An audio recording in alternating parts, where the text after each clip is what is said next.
Have you ever felt like you're living a life that was written for someone else? You wake up, you go through the motions, you check the boxes, the right job, the right friends, the right hobbies.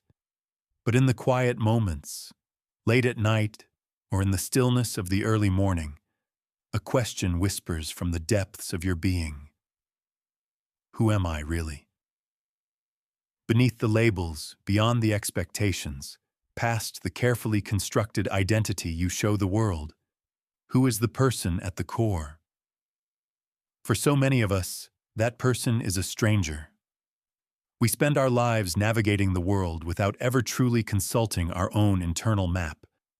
We follow paths laid out by society, by family, by fear, and we wonder why we feel so lost, so unfulfilled, so disconnected. But what if you could change that? What if you could embark on the greatest journey of all, the journey inward, to finally meet, understand, and unleash your authentic self?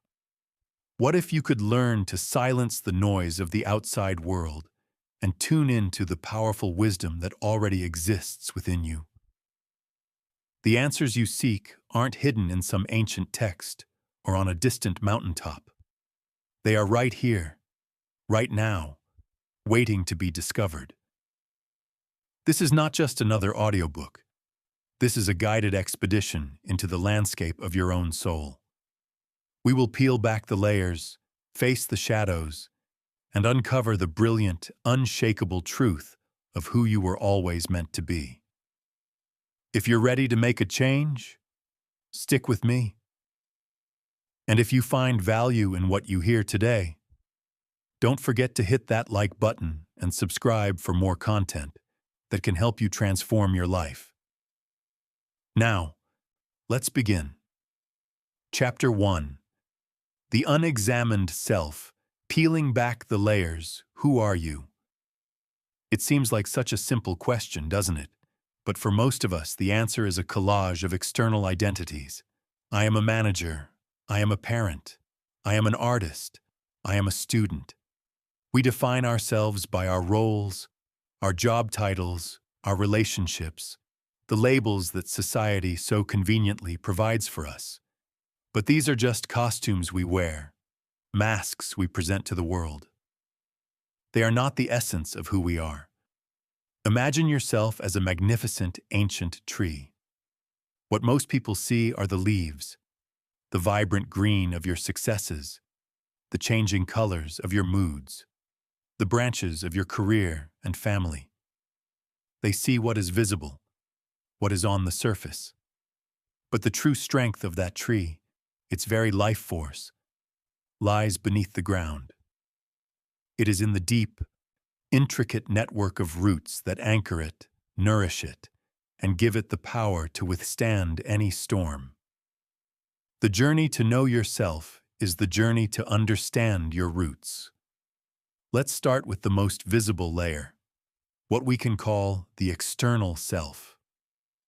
This is the version of you that attends meetings, makes small talk at parties, and posts updates on social media. It's the carefully curated persona designed for public consumption. This layer is shaped by societal expectations. From a young age, we are taught how to behave, what to value, what success should look like. A young man named David grew up being told that success meant a corner office and a six-figure salary. He was naturally creative, a gifted musician, but he buried that passion to pursue a career in finance. His external self was impeccable: sharp suits, a confident handshake, an impressive resume. But inside, he felt a hollow ache, a profound sense of being an imposter in his own life. David's story is a common one. We adopt these external shells because they offer a sense of safety and acceptance. But living solely from this surface layer is like spending your entire life in the shallow end of the pool, never knowing the exhilarating depth that awaits. To go deeper, we must peel back that layer and encounter the emotional self. This is the realm of your feelings, your reactions, your triggers. It's the part of you that feels a surge of joy when you hear a certain song, a pang of sadness when you see an old photograph, or a flash of anger when your boundaries are crossed. For many, this layer is a turbulent and confusing place. We are often taught to suppress our emotions, to be strong, to not be too sensitive. But ignoring your emotions is like ignoring the warning lights on your car's dashboard. They are vital signals, providing information about your inner state. Understanding your emotional self means becoming a curious observer of your feelings, not a judge. When you feel anxious, instead of immediately trying to distract yourself, can you sit with it for a moment? Can you ask, what is this feeling trying to tell me? Perhaps it's signaling that a situation is out of alignment with your values, or that an old wound has been touched. A young entrepreneur named Chloe realized she felt intense anxiety every time she had to pitch her business to investors. By exploring that feeling, she traced it back to a childhood memory of being ridiculed for a school presentation. Her fear wasn't about the investors. It was about a deep-seated fear of judgment.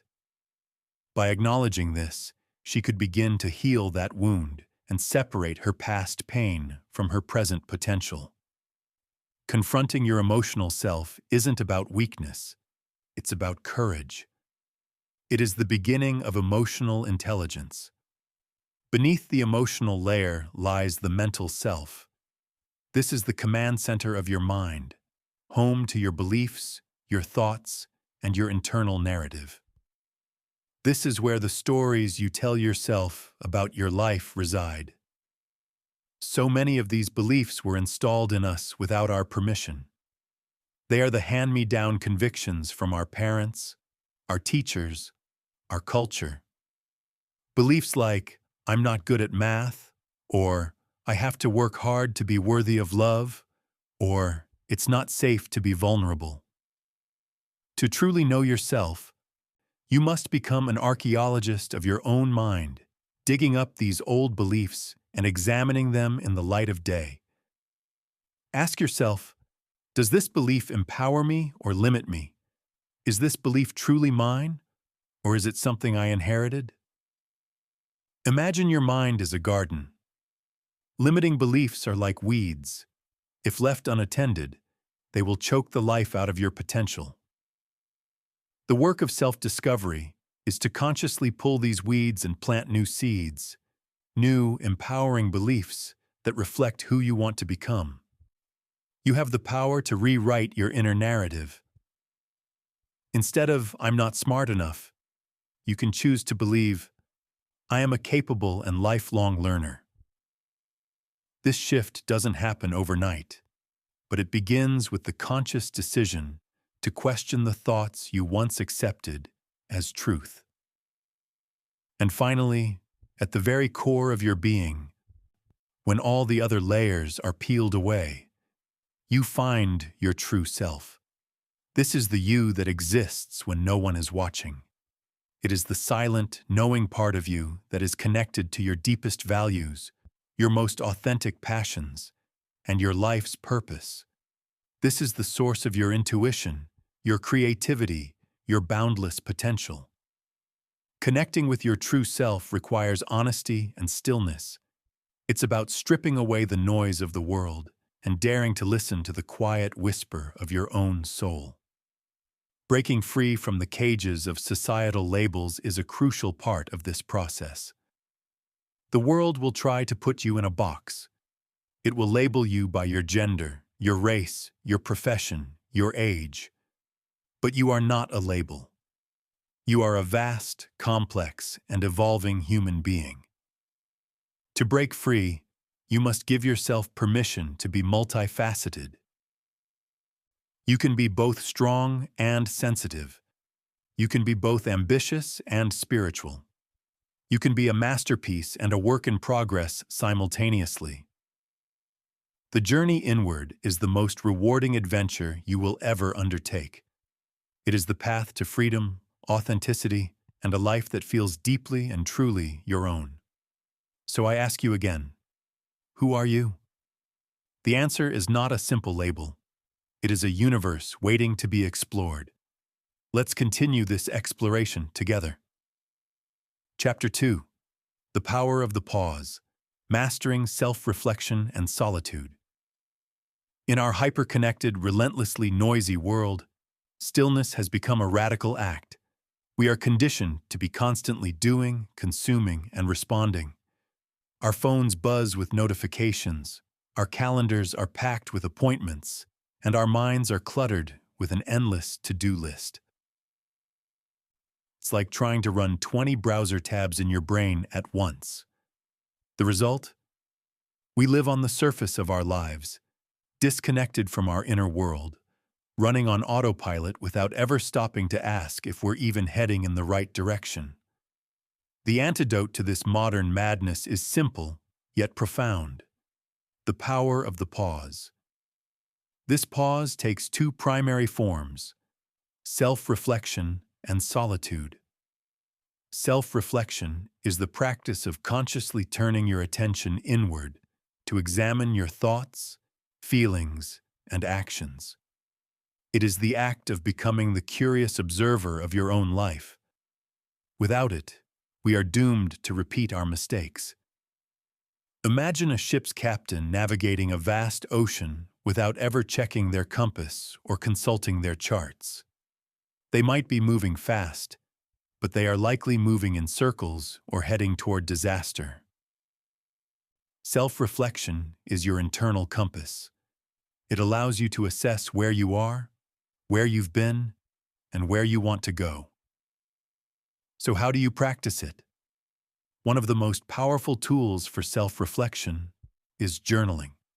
This isn't about writing a perfect, eloquent diary. It's about a raw, honest conversation with yourself on paper. It's a brain dump, a space where you can pour out your worries, your dreams, your frustrations, and your joys without fear of judgment. At the end of each day, try answering a few simple questions. What was one thing that went well today, and why? What was one challenge I faced, and how did I handle it? What am I feeling right now, in this moment? Over time, your journal becomes a mirror, revealing patterns you never would have noticed otherwise. You might see that you consistently feel drained after spending time with a certain person, or that you feel most alive when you're working on a particular type of project. These are not just observations.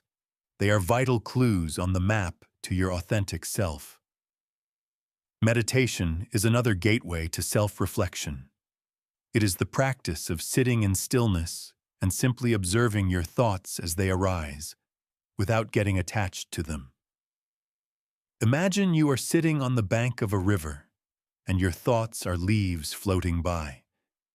You don't jump into the river to grab them. You simply watch them come and go. This practice creates a space between you and your thoughts, helping you realize that you are not your thoughts. You are the awareness behind them.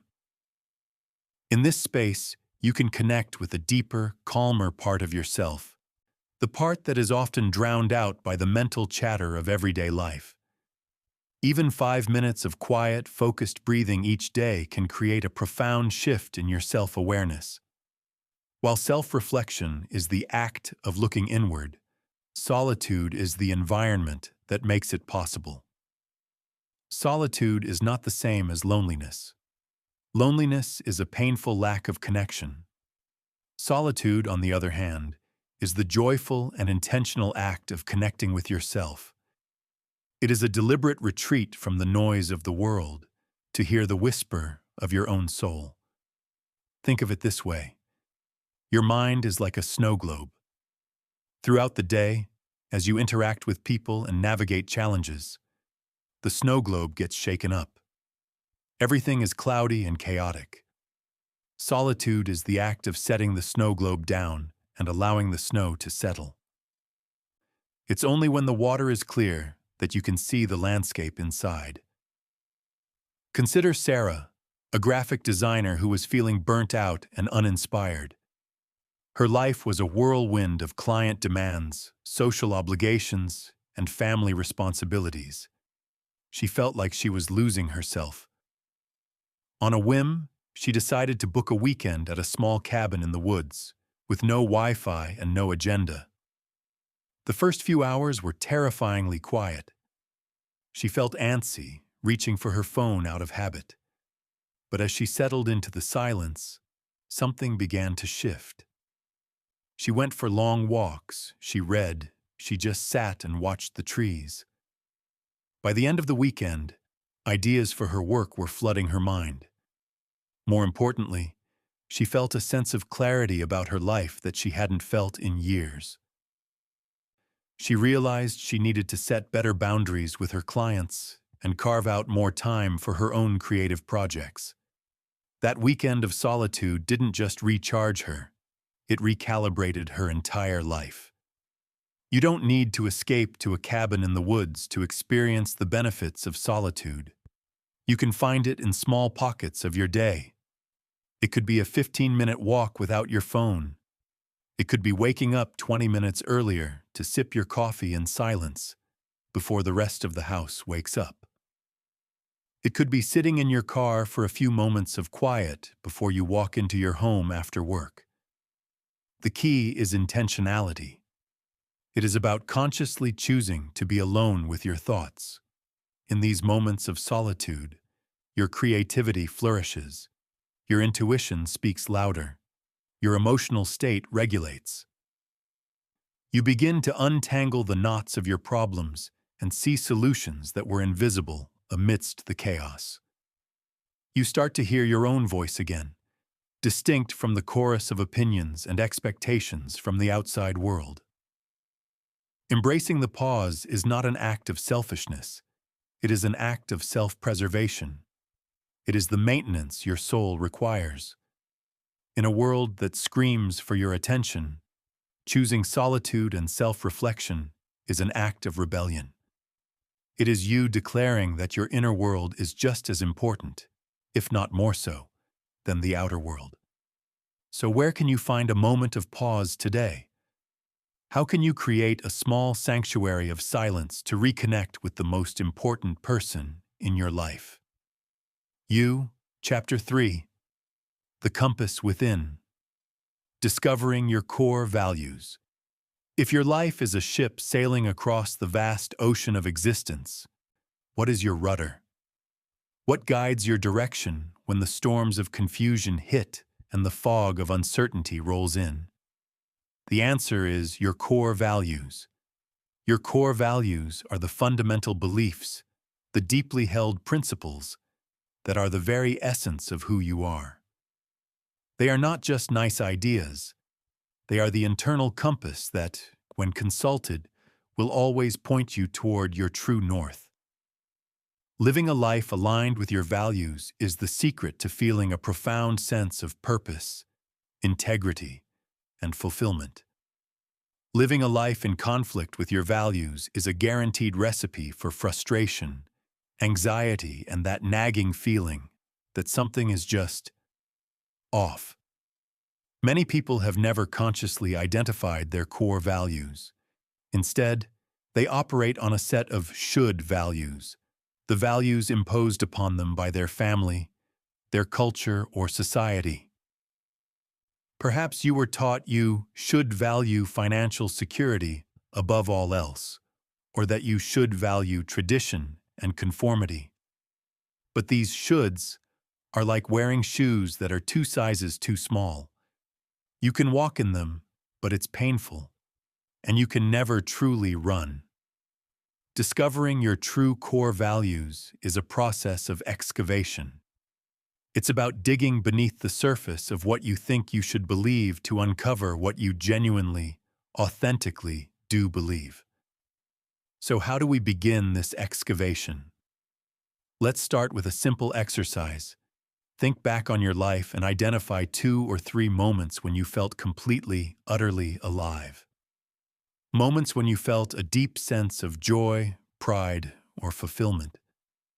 Maybe it was crossing the finish line of a marathon, a time you stood up for someone who was being treated unfairly, or a quiet moment spent creating something with your hands. Now, for each of those moments, ask yourself, what was happening here? What value was I honoring? If you felt alive crossing the marathon finish line, perhaps you valued discipline, perseverance, or health. If you felt proud standing up for someone, perhaps you value justice, compassion, or courage. These peak experiences are powerful signposts pointing directly to your core values. Another powerful clue can be found in what makes you angry or frustrated. Our strongest negative emotions often erupt when one of our core values is being violated. Think about it. If you get furious when you see someone being dishonest, it's likely because you hold a deep core value of integrity. If you feel frustrated by inefficiency and chaos, you probably value order and effectiveness. Pay attention to what triggers you. Beneath the anger is a fiercely protected principle. Your frustration is a passionate signal from your true self, screaming, "This matters to me." Now, let's try a different angle. Imagine you are 90 years old, sitting on your porch, reflecting on a life well lived. As you look back, what do you want to have stood for? What qualities do you hope people would use to describe you? Loyal, adventurous, creative, kind, wise? The legacy you want to leave behind is a direct reflection of the values you hold most dear. This exercise cuts through the noise of short-term goals and connects you to what truly matters in the grand scheme of your life. As you go through these exercises, start making a list of potential value words. Words like authenticity, growth, freedom, connection, stability, creativity, impact, fun, balance, wisdom. Don't censor yourself. Write down everything that resonates. Once you have a long list, the next step is to distill it. Your core values are not the 50 things you kind of care about. They are the 3 to 5 non-negotiable principles that guide your life. Circle the words that feel the most essential, the ones that give you a jolt of recognition. These are your pillars.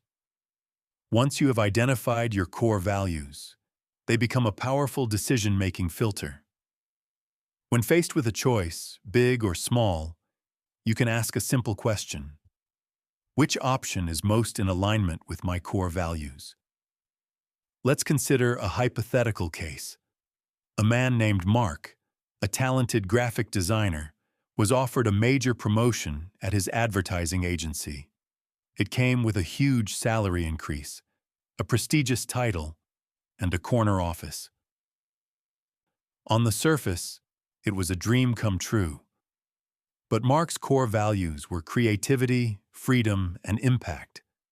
When he looked at the new role, he realized it was 90% administrative work, managing budgets and teams.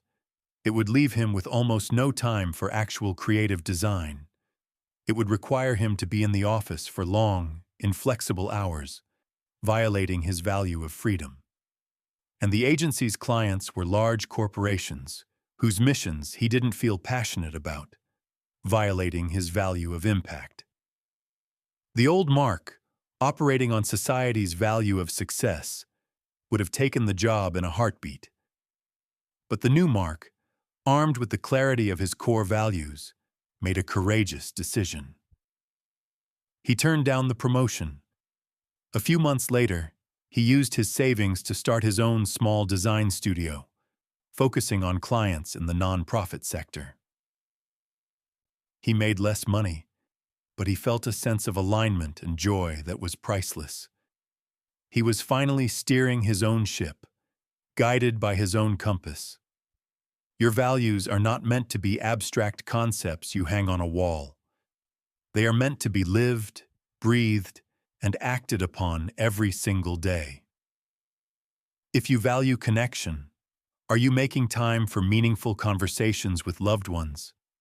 If you value growth, are you reading books, taking courses, or seeking out new challenges? If you value health, are your daily habits reflecting that? Living a value-driven life isn't always the easiest path. It often requires courage to say no to things that look good on the surface but feel wrong in your soul. It requires you to choose authenticity over approval.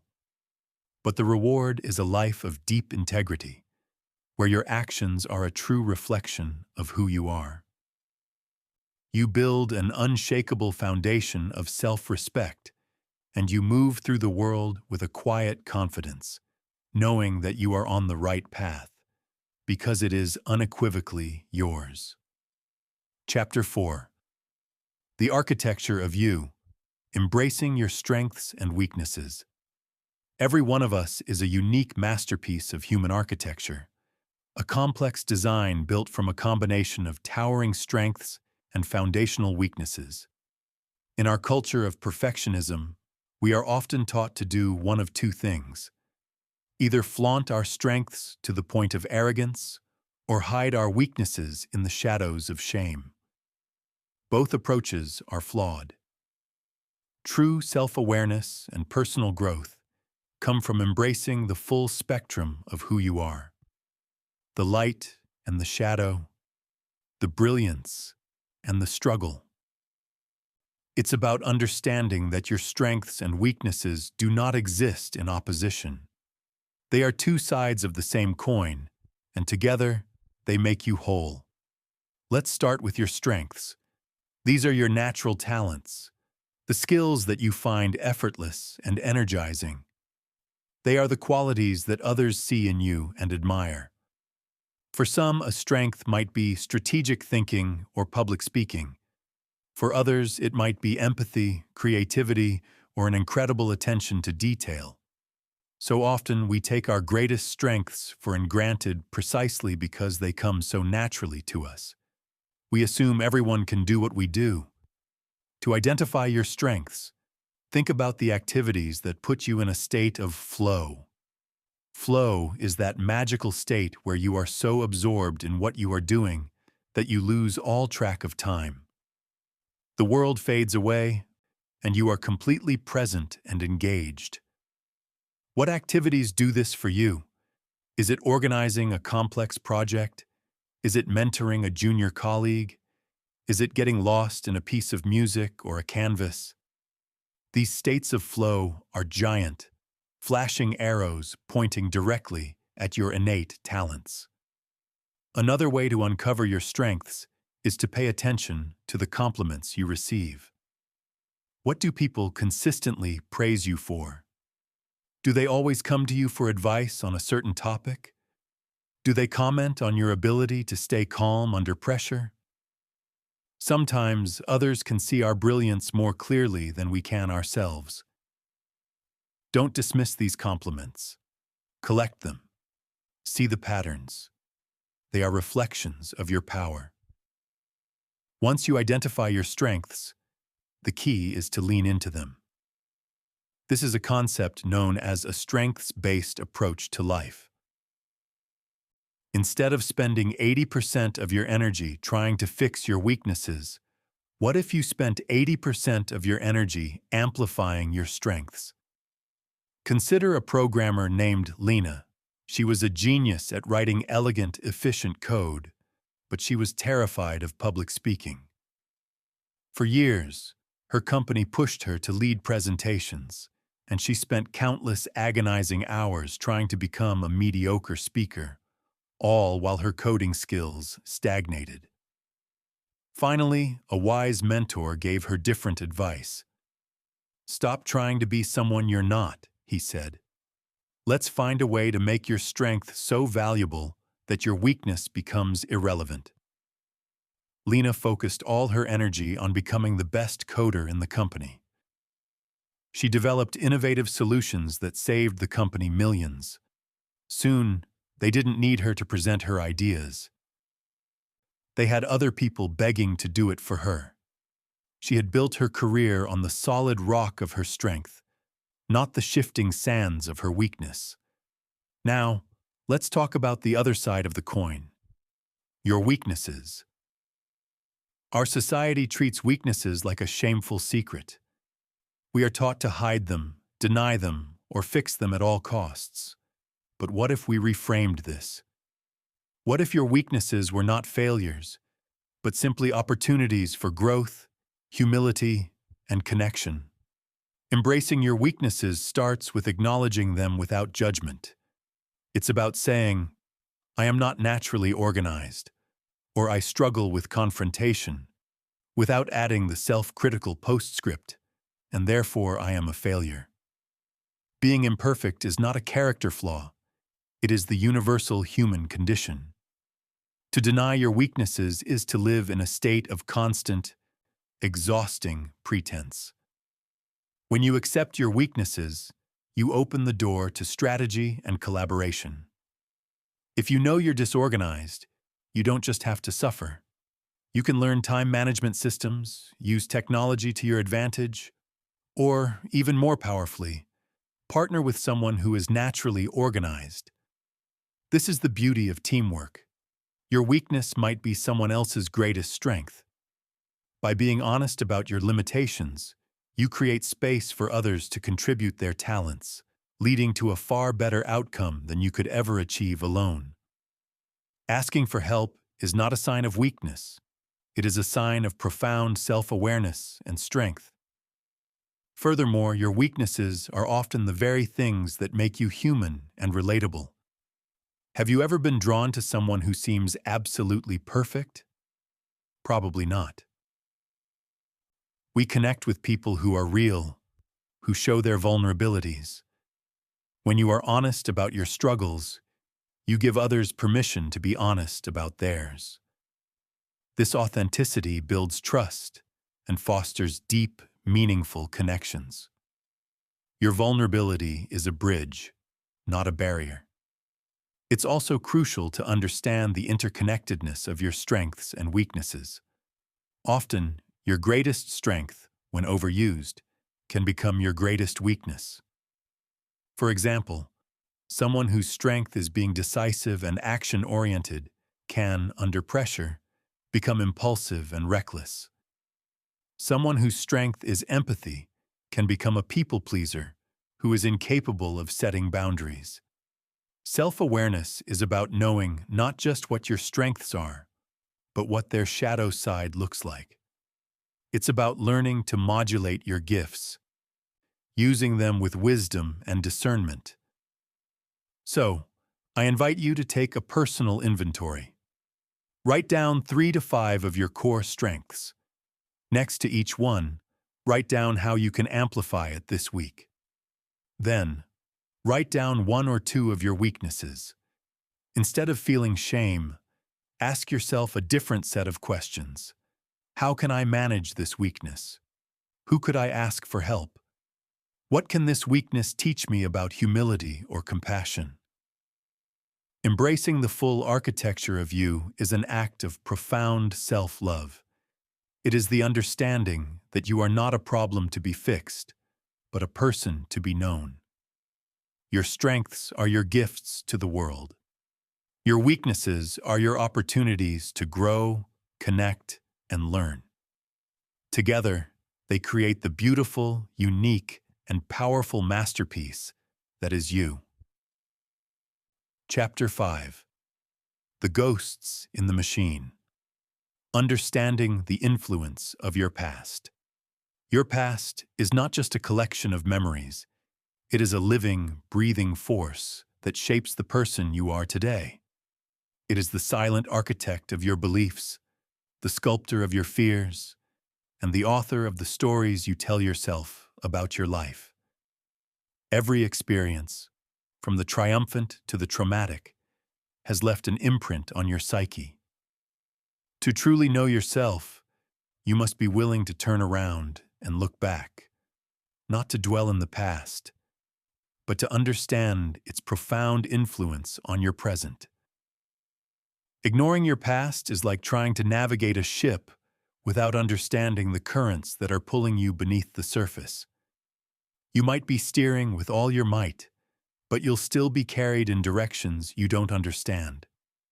The past serves, first and foremost, as our greatest teacher. Our mistakes are not failures, they are data. They are invaluable lessons wrapped in the sandpaper of experience. When you reflect on a past failure, a failed business, a broken relationship, a goal you didn't achieve, and you do so with curiosity instead of judgment, you extract the wisdom. You might learn about your own blind spots, about the importance of communication, or about the need for better planning. A man named James lost his life savings on a risky business venture. For years, he was consumed by shame and regret. But through reflection, he realized the experience had taught him an invaluable lesson about due diligence and listening to his intuition. He used that hard-won wisdom to build his next venture, which became a resounding success. His past failure became the foundation of his future triumph. However, the past can also be a prison if we allow it to be.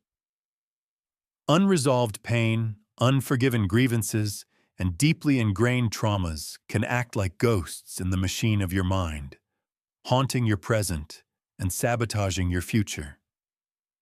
These ghosts often manifest as limiting beliefs. Perhaps in childhood, a teacher told you that you weren't creative. That single comment, buried deep in your subconscious, could be the reason you, as an adult, never dare to pick up a paintbrush or share an innovative idea at work. Or perhaps a past betrayal left you with the core belief that people can't be trusted, causing you to keep everyone at arm's length and sabotage potentially beautiful relationships before they can even begin. The first step to freeing yourself from these ghosts is to bring them into the light. This requires courage. It means revisiting painful memories, not to relive the pain, but to understand their origin. When you can identify the exact moment a limiting belief was formed, it loses much of its power. You can see it for what it is, a scar from an old wound, not an unchangeable truth about who you are.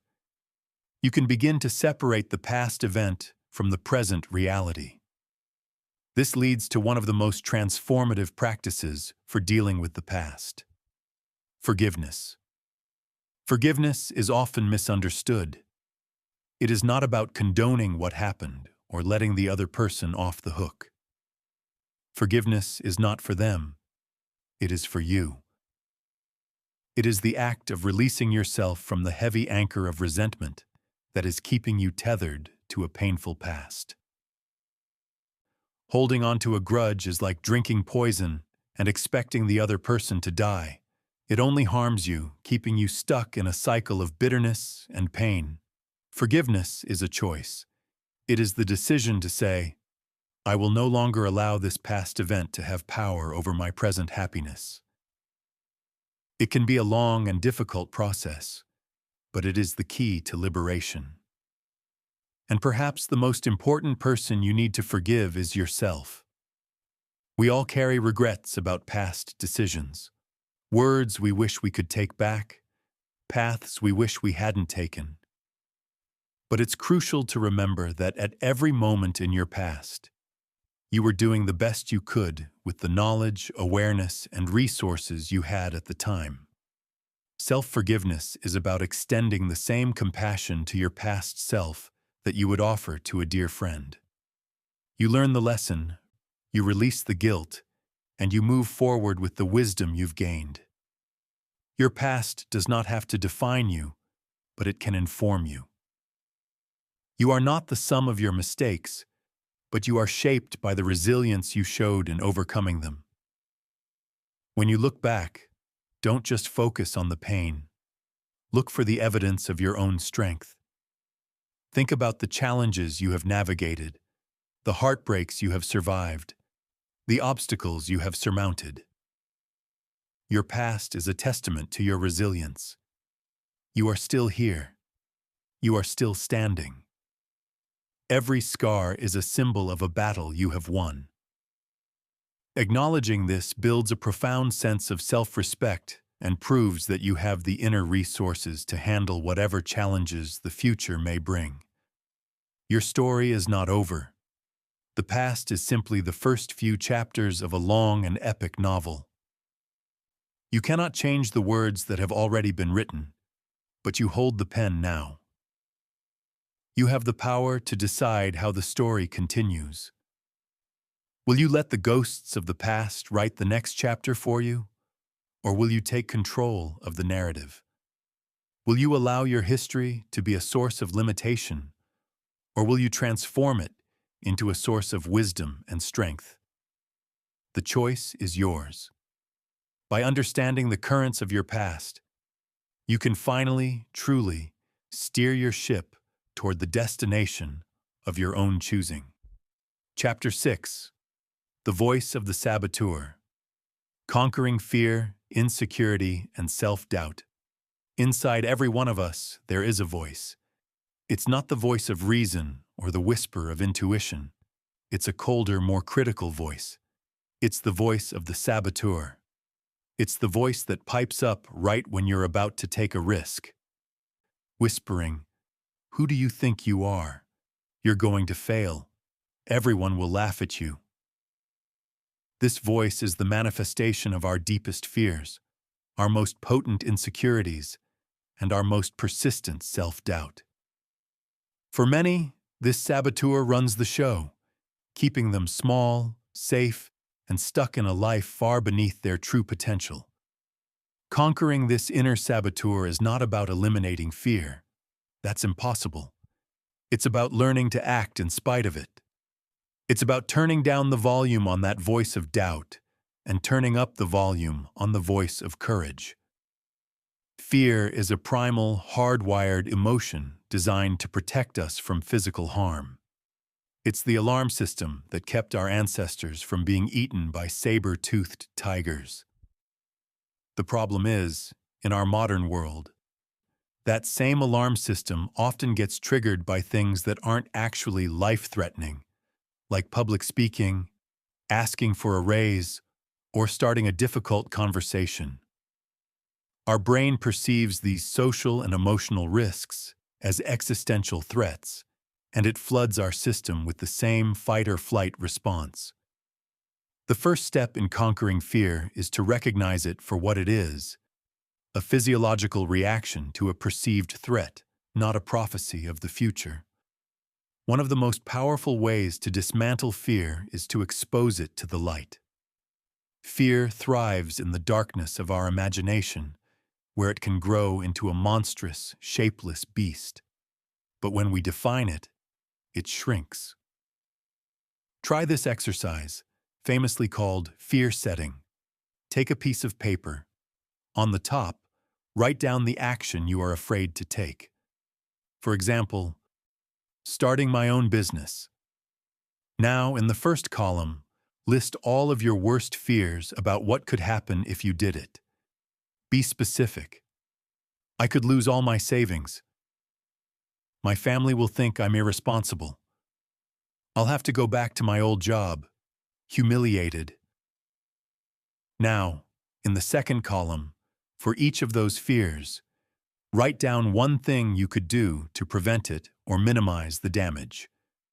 I could start with a smaller, low-cost version of the business. I could talk to my family beforehand to get their support. I could set a stop-loss point for my savings.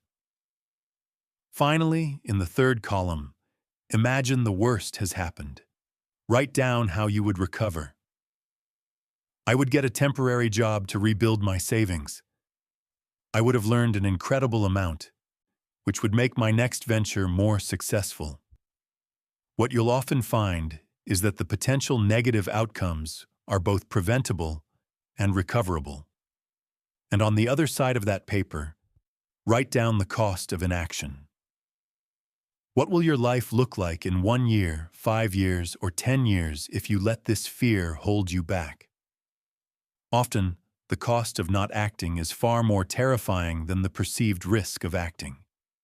Insecurity is fear's close cousin.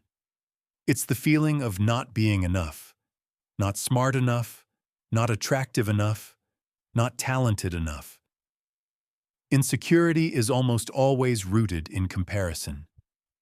We scroll through the curated highlight reels of other people's lives on social media and compare them to our own behind-the-scenes reality. It's a game we can never win. The antidote to insecurity is to shift your focus from external validation to internal appreciation. This begins with practicing self-compassion. Think about how you would talk to a friend who was feeling insecure. You would likely be kind, encouraging, and remind them of their strengths. Now, why is it so hard to offer that same grace to ourselves? Self-compassion is about treating yourself with the same kindness you would give to a loved one.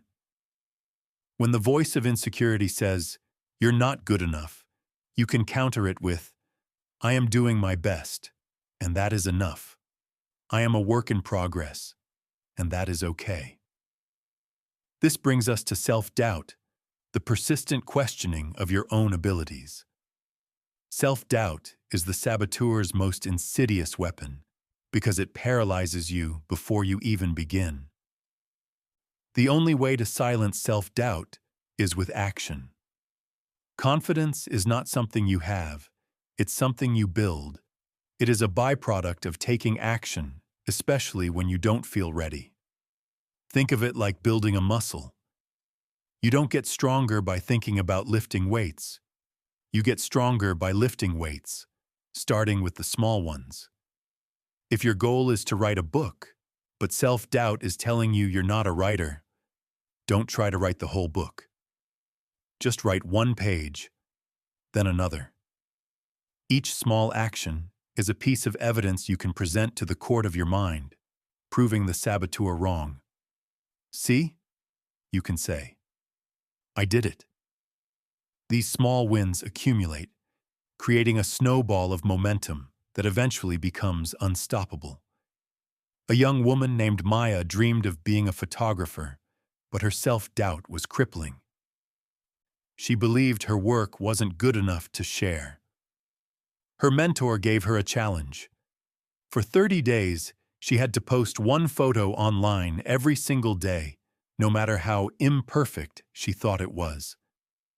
The first few days were agonizing, but as she continued, something shifted. She started getting positive comments. More importantly, she started to see her own progress. By the end of the 30 days, her self-doubt hadn't vanished completely, but its voice was a faint whisper instead of a deafening roar. Action had been its antidote.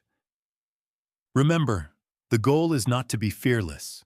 The goal is to be courageous. Courage is not the absence of fear. It is the judgment that something else is more important than fear. So what is more important to you than your fear? Your dream? Your growth? Your desire to live a full and authentic life? When you connect with that deeper why, you find the fuel to face the saboteur and take the next step. So what is one small, courageous action you can take today? Just one. Take it, and listen as the voice of the saboteur begins to fade. Chapter 7. The Whispers of Truth. Learning to trust your inner voice. In the constant cacophony of modern life, we are bombarded with external voices telling us who to be, what to want, and how to live. We have parents, partners, bosses, friends, and a relentless stream of social media influencers, all offering their opinions and advice. We consume so much external information that we often forget to listen to the most important and wisest voice of all, our own inner voice.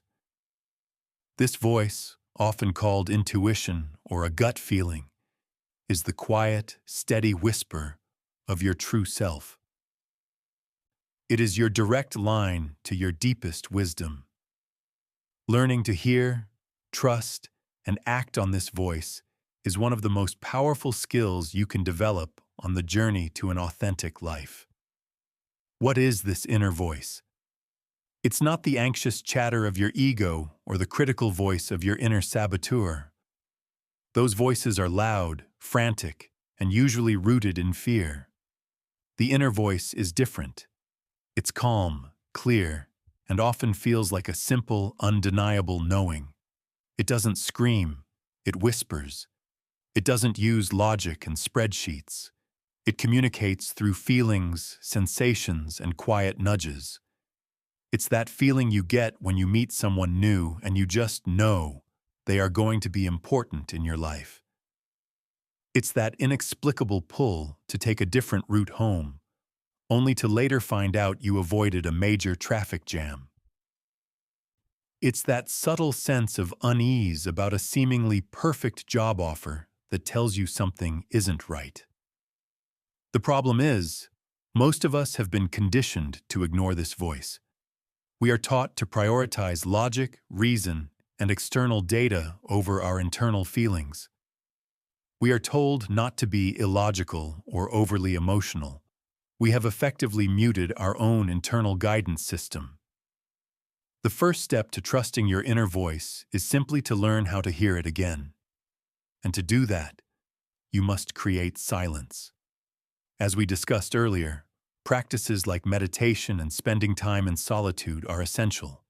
It's in the quiet moments, when the external noise fades away, that the subtle whispers of your intuition can finally be heard. Think of it like trying to hear a delicate melody in the middle of a loud rock concert. It's impossible. You have to step outside, away from the noise, to hear the music.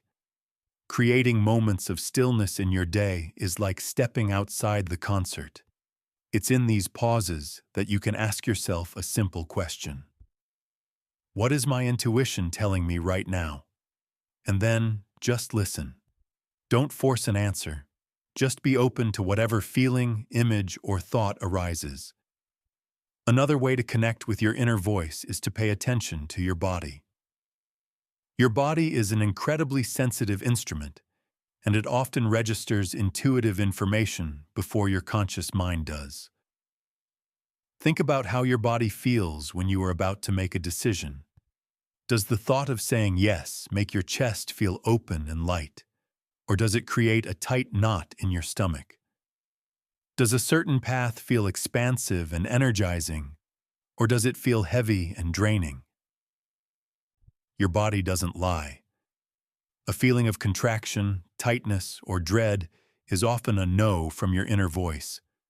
A feeling of expansion, peace, or excitement is often a resounding yes. Let's consider the story of an investor named Ken. He was presented with a business deal that, on paper, was a guaranteed success. The numbers were perfect, the projections were stellar, and all his colleagues were telling him to jump on it. His logical mind was screaming, "This is a no-brainer!" But every time he thought about signing the contract, he felt a deep, unsettling feeling in his gut. He couldn't explain it, and he felt foolish for even considering it. He spent a weekend in quiet reflection, and the feeling of unease only grew stronger. Finally, trusting that inexplicable feeling over the logical data, he walked away from the deal. 6 months later, the company was exposed for massive fraud and went bankrupt. Ken's inner voice had saved him from financial ruin. It had access to a level of wisdom that his logical mind could not compute. Trusting your inner voice is like building a muscle. The more you use it, the stronger it gets. Start small. Practice listening to it on minor decisions. Should I go to this party tonight, or stay home and rest? Which of these 3 books should I read next? As you act on these small nudges and see the positive results, you build a foundation of trust. You create a feedback loop that proves your intuition is a reliable guide. Doubt will inevitably creep in. Your mind will ask, is this really my intuition, or is it just fear? Is it wisdom, or just wishful thinking? Here's a key distinction. Fear contracts, while intuition expands. Fear is loud, frantic, and comes with a story of doom and gloom. Intuition is quiet, calm, and feels grounded in a sense of peace, even if the path it's pointing to is challenging. Fear pushes you away from something. Intuition gently pulls you toward something. Learning to trust your inner voice is a revolutionary act of self-sovereignty. It is the declaration that you are the ultimate authority in your own life. It doesn't mean you should ignore advice from others or disregard logic. It means you filter all external information through your own internal wisdom. You take in the data, you listen to the opinions, but at the end of the day, the final decision comes from that quiet, knowing place within. Your inner voice is your most loyal and trustworthy guide. It knows your deepest desires, your unique path, and your highest potential. It has been with you since the day you were born, patiently waiting to be heard. Will you create the silence to listen? Will you have the courage to trust what it says? The more you do, the more your life will unfold with a sense of grace, alignment, and magic that logic alone can never provide. Chapter 8. The Echo Chamber. How your relationships mirror your soul. Our lives are a tapestry woven from the threads of our relationships. These connections, with family, friends, partners, and colleagues, are not just external circumstances. They are profound mirrors reflecting our own inner world back at us. The people we attract, the dynamics we create, and the patterns that repeat in our relationships are all powerful echoes of our own beliefs, fears, wounds, and strengths. If you truly want to know yourself, look closely at the relationships in your life. They are one of the most honest and revealing classrooms you will ever enter. At the most basic level, the people you choose to surround yourself with reflect what you value. If you are surrounded by people who are kind, supportive, and ambitious, it's a sign that you cultivate and value those qualities within yourself. Conversely, if you consistently find yourself in the company of people who are critical, negative, or uninspired, it's worth asking, what part of me is attracting this? What belief within me says that this is what I deserve? Your relationships are a direct reflection of your own standards. The dynamics within your relationships often mirror your relationship with yourself. Your level of self-esteem, for instance, is often played out on the stage of your connections. If you have a deep sense of self-worth, you will naturally gravitate toward people who treat you with respect and love, and you will have no trouble walking away from those who don't. If, however, you struggle with feelings of inadequacy, you may find yourself repeatedly drawn into relationships where you feel you have to earn love or acceptance. You might tolerate poor treatment because, on some subconscious level, it confirms a negative belief you hold about yourself. Consider Maria, a woman who always complained that she only attracted projects, partners who were emotionally unavailable and needed fixing. Through self-reflection, she had a painful but powerful realization. Her relentless focus on fixing others was a way to avoid looking at her own unhealed wounds. Furthermore, her identity was so wrapped up in being a helper that she subconsciously chose partners who would ensure she could always play that role. Her relationship pattern wasn't bad luck. It was a mirror showing her the work she needed to do on herself. Once she started focusing on her own healing and building her self-worth, the type of partners she was attracted to and who were attracted to her began to change dramatically. Our relationships are also powerful arenas for revealing our emotional triggers.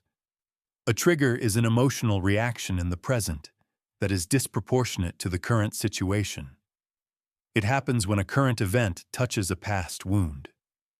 Perhaps your partner makes an innocent comment about being busy, and you fly into a rage or dissolve into tears. This intense reaction is likely not about the comment itself.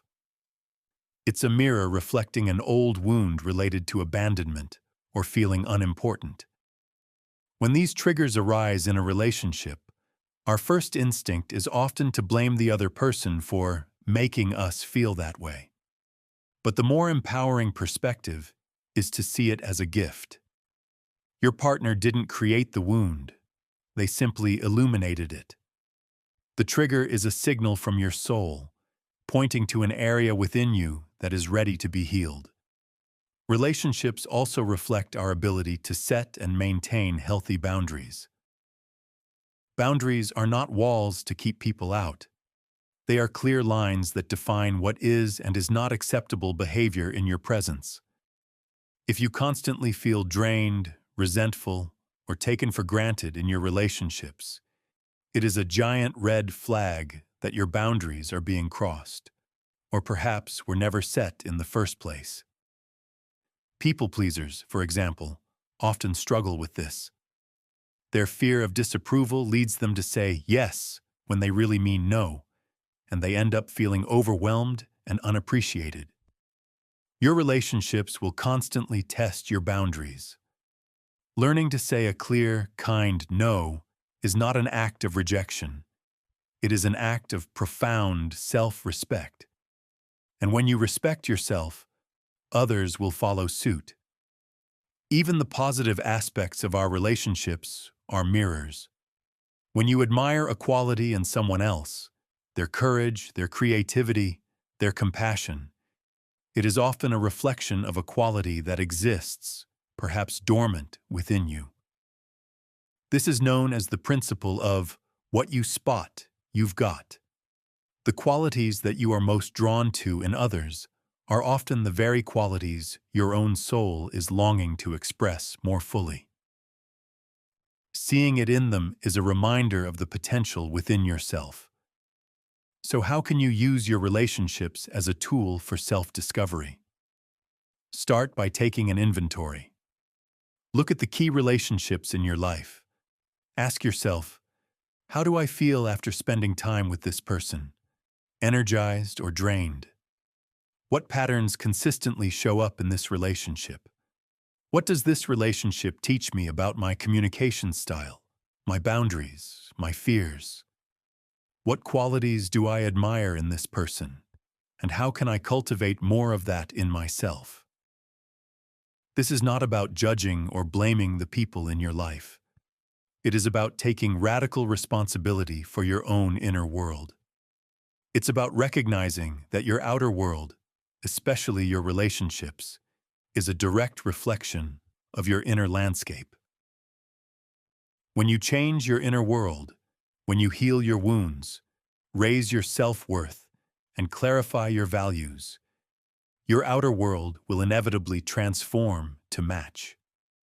You will start to attract relationships that are not based on neediness or shared trauma, but on mutual respect, authentic connection, and shared growth.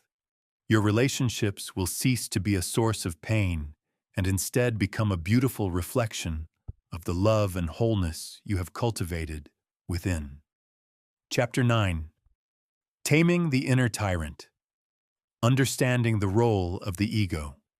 Within the complex landscape of the human psyche, there is a powerful and often misunderstood force known as the ego. The ego is your sense of self, the part of you that identifies as I. It's the construct of beliefs, memories, and social roles that creates your personal identity.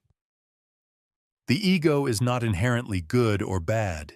It is a necessary tool for navigating the world. It helps you differentiate yourself from others and interact with society. However, when the ego is unchecked, it can become an inner tyrant, a shadowy bodyguard driven by fear that dictates your life from a place of insecurity and separation. Understanding and taming this inner tyrant is essential for connecting with your true, authentic self. Think of your true self as the vast, open sky, limitless, peaceful, and eternal. The ego, on the other hand, is the clouds. The clouds are constantly changing shape, moving, and sometimes creating storms. They can temporarily block the view of the sky, but they are never the sky itself. The mistake most of us make is that we identify with the clouds. We believe we are the storm, the passing thought, the fleeting emotion. Taming the ego is the process of realizing you are the sky, not the cloud. So how does this inner tyrant operate? The ego's primary drive is survival, not just physical survival, but the survival of its identity. And to survive, it does several key things. First, the ego thrives on comparison and competition. It is constantly measuring and evaluating. Am I better than them? Am I worse than them? Do I have more? Do I have less? This relentless comparison is the root of so much human suffering. It fuels feelings of envy, jealousy, and inferiority if we perceive ourselves as lacking, or feelings of arrogance and superiority if we perceive ourselves as being on top. The ego convinces you that your worth is relative, that it depends on your position in a hierarchy. When you catch yourself scrolling through social media and feeling that familiar pang of not enough, that is the ego at work. Second, the ego is deeply attached to being right. Have you ever found yourself in an argument, long past the point of productive conversation, where you are fighting not for the truth, but simply to win? That is the ego in action. For the ego, being wrong is a form of death. It equates its opinion with its identity, so an attack on its opinion is felt as an attack on its very existence. This is why it can be so hard to admit a mistake or apologize. Taming the ego means detaching your sense of self-worth from your opinions. It's the ability to say, I might be wrong, without feeling like you are a failure as a person. It opens you up to learning, growth, and deeper connection with others. Third, the ego is a master storyteller, and its favorite genres are drama and victimhood. The ego loves to construct narratives about how it has been wronged, misunderstood, or treated unfairly. It replays old grievances, holds onto grudges, and finds evidence to support its story of suffering. While real pain and injustice exist, the ego can take these events and weave them into a permanent identity. Being a victim can feel strangely comfortable, as it absolves you of responsibility, but it also keeps you powerless. To tame the ego, you must be willing to let go of these stories.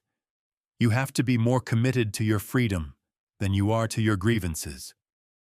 Fourth, the ego is attached to external things for its sense of identity. It identifies with your job title, your car, your house, the number of followers you have. It believes, I am what I have. This is an incredibly fragile foundation for self-worth. If you lose your job or your possessions, the ego panics because it feels like it is being annihilated. True self-worth, which comes from the true self, is internal. It is the unshakable knowing that you are worthy simply because you exist, independent of any external achievements or possessions. So how do we tame this inner tyrant? It's not about destroying the ego. That's impossible and would leave you unable to function. It's about becoming aware of it. It's about observing it without judgment. When you feel a surge of defensiveness, you can say to yourself, that's my ego feeling threatened.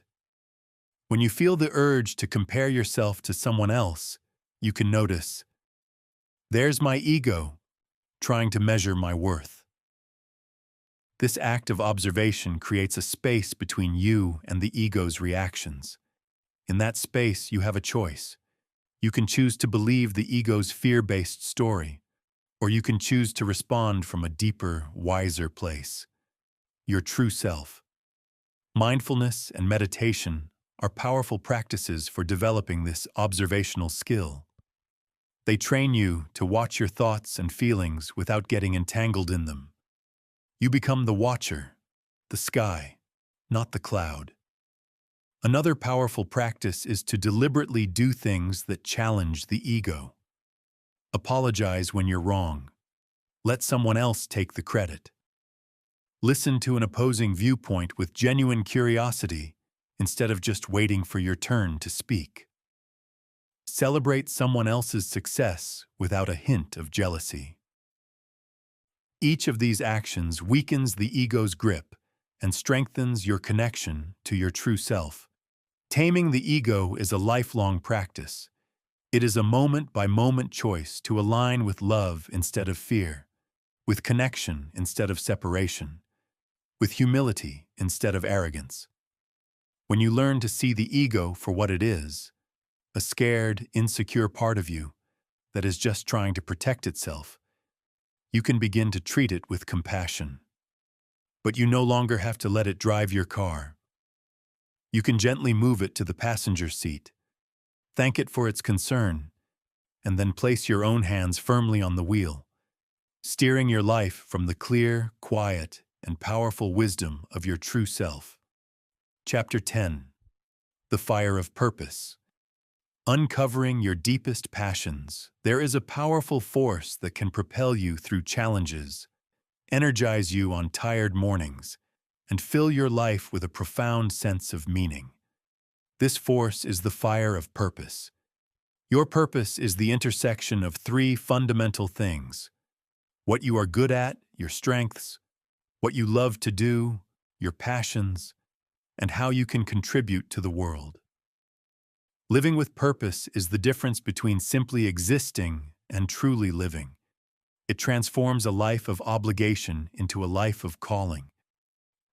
But for many, purpose feels like an elusive mystery, a hidden treasure they don't have the map for. The truth is, your purpose is not something you find. It is something you uncover. It is already there, woven into the fabric of your being, waiting for you to pay attention.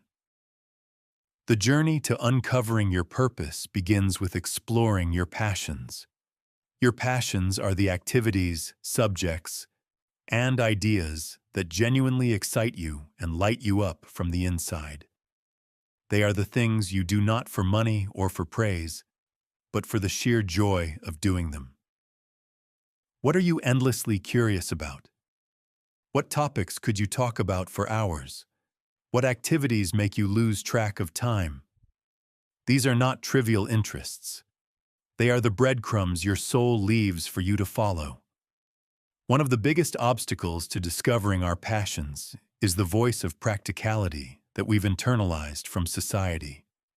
It's the voice that says, "That's not a real job," or "You can't make a living doing that." This voice can cause us to dismiss our passions as frivolous hobbies. I want you to give yourself permission, just for a while, to suspend that judgment. Let yourself explore your interests with the uninhibited curiosity of a child. Think back to who you were before the world told you who you should be. What did you love to do as a child? Did you love to build things with Legos? Did you spend hours drawing, writing stories, or exploring the woods behind your house? Our childhood passions are often the purest expression of our authentic interests, before the layers of expectation and self-consciousness were piled on top. Reconnecting with these early joys can be a powerful way to rediscover what truly makes you feel alive. Consider the story of a lawyer named Ben. He had a successful career, but he felt a constant, low-grade dissatisfaction. He was good at his job, but it didn't ignite any passion in him. One weekend, cleaning out his attic, he found his old childhood collection of model airplanes. He remembered the incredible joy he felt as a boy, meticulously assembling these tiny planes. He bought a new kit for fun. As he worked on it, that old feeling of flow and excitement returned. This rediscovered passion for building things led him to take a woodworking class, then another. Eventually, he started a side business crafting beautiful, custom furniture. A few years later, he was able to leave his law career behind to become a full-time craftsman. He had followed the breadcrumb of a childhood passion all the way to a new, purposeful life. Your passions are the what. Your purpose is the why. Purpose is about connecting your passions to something larger than yourself. It's about taking what you love and using it to serve others or contribute to a cause you believe in. This is where deep fulfillment is found. To find this connection, ask yourself a series of powerful questions. What problems in the world break my heart? What injustices make me angry? What kind of positive change do I want to see in my community or in the world? Your purpose often lies at the intersection of your greatest joy and the world's greatest needs. A person who is passionate about cooking might find their purpose not just in becoming a chef, but in starting a nonprofit that teaches nutrition to low-income families. A person who loves writing and storytelling might find their purpose in using their skills to give a voice to marginalized communities. It's also crucial to understand that purpose is not always some grand, world-changing mission. Purpose can be found in the small, everyday moments. Your purpose might be to be a present and loving parent. It might be to create a welcoming and positive work environment for your team. It might be to bring a moment of beauty into the world through your garden. Purpose is not about the scale of your impact. It is about the intention behind your actions. Uncovering your purpose is a process of exploration and experimentation. It is not a lightning bolt of revelation that strikes you one day. It is a gradual process of listening, trying new things, and paying attention to what resonates. Take a class in something you've always been curious about. Volunteer for a cause that matters to you. Start a small project related to one of your interests. Each experience is a piece of data. It will either tell you, yes, more of this, or no, this isn't it. Both answers are equally valuable. Each no brings you one step closer to your authentic yes. Don't wait for your purpose to be perfectly clear before you start moving. Clarity comes from engagement, not from thought. You don't think your way into your purpose, you act your way into it. Take one small step in the direction of what excites you. Follow your curiosity. Nurture your passions. Look for ways to connect what you love to the needs of the world around you. The fire of purpose is already within you. It may be just a tiny ember right now, buried beneath layers of duty and doubt. Your job is to gently fan that flame. Give it air. Give it fuel. Give it your attention. And watch as it grows into a roaring fire that illuminates your path and warms the world around you. This is the journey to a life that doesn't just look good on the outside, but feels good on the inside. Chapter 11. The Walk of Alignment. Living a life of integrity and action. We have journeyed far on this path of self-discovery. We have peeled back the layers of our identity, learned to listen to our inner voice, uncovered our values, and faced our fears. But all of this inner work, all of this profound self-awareness, is ultimately meaningless if it does not translate into one thing: action. The final and most crucial step on this journey is to live a life of alignment, to close the gap between who you are and what you do. Alignment is the daily practice of ensuring your actions, your choices, and your habits are a true and honest reflection of your authentic self. This is where self-discovery becomes self-mastery. Imagine your values, your purpose, and your inner truth are a powerful, beautifully designed blueprint for a magnificent house. This blueprint represents the life you were meant to live. But a blueprint is not a house. To build the house, you must pick up the tools, your actions, your choices, your habits, and start building day by day, brick by brick. A life of alignment is a life where the house you are building looks exactly like the blueprint you hold in your heart. Misalignment is the source of so much of our inner turmoil. It's that feeling of being a fraud when you're in a career that violates your core values. It's the exhaustion you feel from constantly saying yes to things that drain your energy. It's the subtle self-betrayal that occurs every time you act in a way that goes against what you know to be true for you. This inner conflict is like driving a car with one foot on the gas and one foot on the brake. You burn a lot of fuel, make a lot of noise, but you don't go anywhere. So how do we begin to walk the path of alignment? It starts with small, conscious choices. Alignment is not built in one grand gesture. It is cultivated in the thousands of tiny decisions you make every single day. If you value health, the moment of alignment is choosing the salad over the fries, or deciding to go for a walk instead of scrolling on your phone. If you value connection, it's putting your phone away when you're with a loved one and giving them your full, undivided attention. If you value growth, it's choosing to read a book for 15 minutes instead of watching another episode of a show. These small acts of integrity may seem insignificant on their own, but they are the bricks that build a life of authenticity. They are you, voting for the person you want to become. Living in alignment also requires you to master the art of setting boundaries. As we've touched upon, boundaries are the gatekeepers of your energy and your integrity. Every time you say no to something that is not aligned with your true self, you are saying a powerful yes to what is. This can be incredibly difficult, especially if you are a people pleaser. But remember this: when you fail to set a boundary, you are allowing someone else to write a line in the story of your life. True alignment means holding the pen yourself, always. A crucial part of this walk is redefining your relationship with success. Society often defines success with external metrics: money, status, power, possessions. But an aligned life is built on an internal definition of success. Success becomes, am I living in accordance with my values today? Am I using my unique gifts? Am I making a positive impact, no matter how small?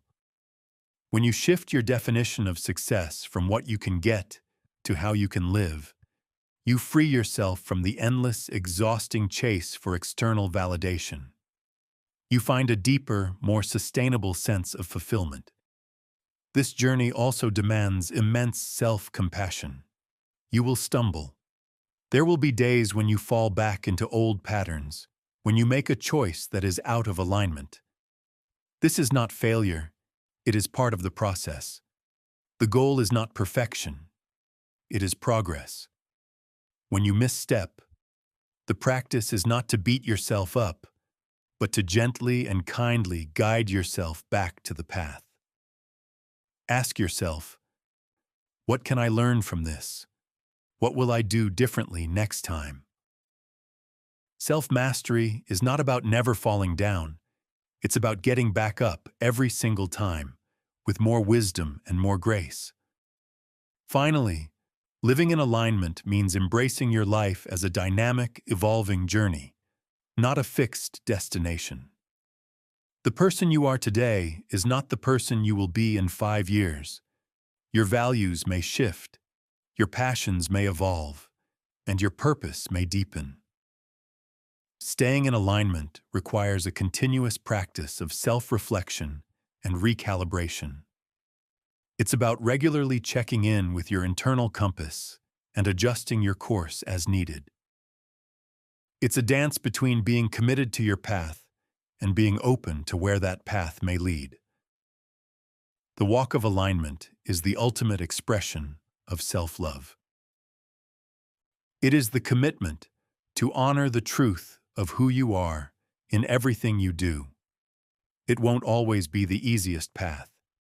It will require courage, honesty, and a willingness to choose the hard right over the easy wrong. But the reward is a life of deep inner peace, unshakable confidence, and a profound sense of purpose. It is the feeling of coming home to yourself. You have the blueprint. You have the tools. The question is, are you ready to start building? The world doesn't need another person living a life of quiet desperation, conforming to a reality that doesn't fit. What the world needs, what you need, is for you to be fully, authentically, and unapologetically yourself. The journey of knowing yourself is not about finding a new you, but about returning to the true you.